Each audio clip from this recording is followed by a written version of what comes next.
저희 작품에 대해서 설명드리겠습니다.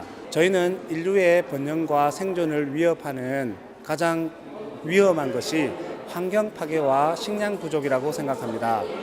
만약 이 환경 파괴와 식량 부족 문제를 동시에 해결해 줄 수 있는 것이 있다면 매우 중요한 일이 아닐 수 없는데요.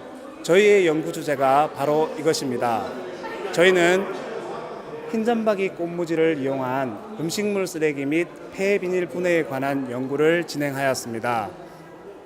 저희는 이 연구를 통해서 흰점박이 꽃무지 유충이 음식물 쓰레기와 폐비닐 분해를 할 수 있음을 알게 되었고, 유충의 분변토를 이용하여 식물의 생장에 긍정적인 영향을 미칠 수 있음을 확인하였습니다. 이 연구를 위해서 먼저 흰점박이 꽃무지의 서식 환경 특성에 대해서 조사를 해보았습니다. 함안군 지역의 일대를 환경 특징에 따라서 4개의 구역으로 정하여 1년간 흰점박이 꽃무지의 누적 채집 개체수를 조사해 보았더니 환경에 따라서 확연한 차이가 있음을 알게 되었습니다. 그렇다면 어떤 환경적 요소가 이 흰점박이 꽃무지의 서식에 영향을 미치는지를 조사해 보았는데요.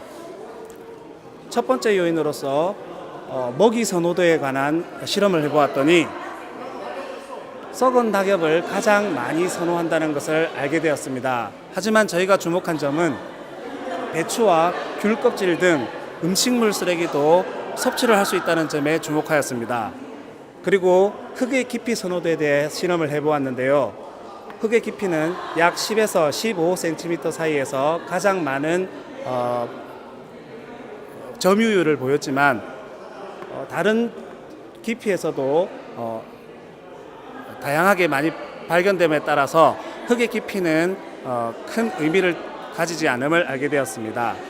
그리고 온도에 따른 선호도 실험을 해보았더니 섭씨 20에서 25도 사이에서 가장 많은 왕성한 활동을 보임을 알게 되었습니다. 그리고 토양의 종류에 따른 선호도 실험 과정에서는 부엽토가 가장 많은 점유율을 보였고, 습도에 따른 선호도 실험에서는 습도 75%에서 가장 왕성한 활동을 보임을 알게 되었습니다. 다음은 음식물 종류에 따른 흰점박이 꽃무지의 쓰레기 감소 실험입니다. 일반적으로 가정, 학교, 회사에서 버려지는 음식물 쓰레기를 분석하기 위해 실태조사 설문지를 만들어 분석을 해보았습니다. 그 결과 성충의 경우에는 과일 껍질을 선호하였고, 유충의 경우에는 채소를 선호하였습니다. 저희 팀은 이러한 흰점박이 꽃무지 유충을 관찰하던 중 우연히 비닐을 먹는 것을 발견할 수 있었습니다. 혹시나 이 유충이 재활용 쓰레기를 먹지 않은가 싶어서 조사를 하였는데, 그 결과 비닐과 종이의 경우 어느 정도 이렇게 선호함을 실험을 통해 알 수가 있었습니다. 혹시 흰점박이 꽃무지 유충이 조도에 따른 먹이 선호도가 다른지 궁금하여 조사를 하였는데, 그 결과 조도가 없는 경우에 더욱더 먹이 활동이 왕성함을 알 수 있었습니다. 다음은 흰점박이 꽃무지 유충의 분변토 효과성 검정 실험입니다.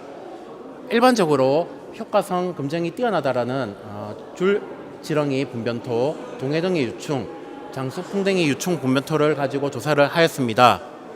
그 결과 흰점박이 꽃무지 유충과 동해등의 유충의 분변토에서 성분이 올등이 좋음을 알 수가 있었습니다.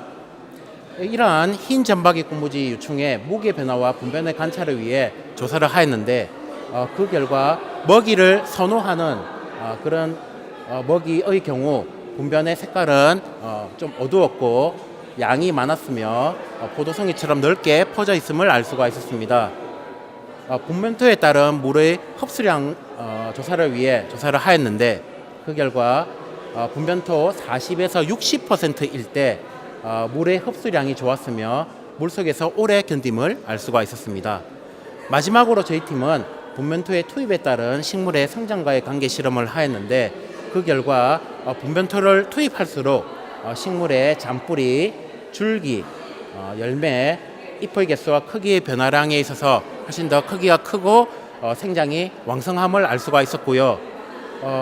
여기서 주목할 점은 재활용 쓰레기를 먹은 유충의 분변토의 경우 분변토를 투입하지 않은 것에 비해 훨씬 더 식물의 성장에 좋음을 알 수가 있었습니다.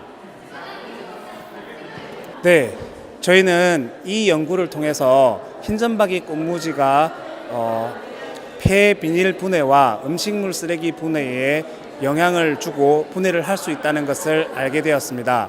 그리고 유충의 분변토가 식물의 생장에 긍정적인 영향을 끼칠 수 있음을 알게 되었습니다.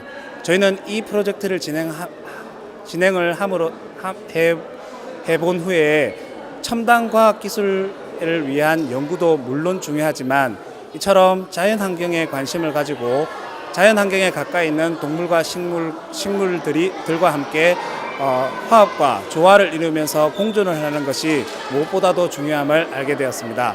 이상으로 저희 발표를 마치겠습니다. 감사합니다.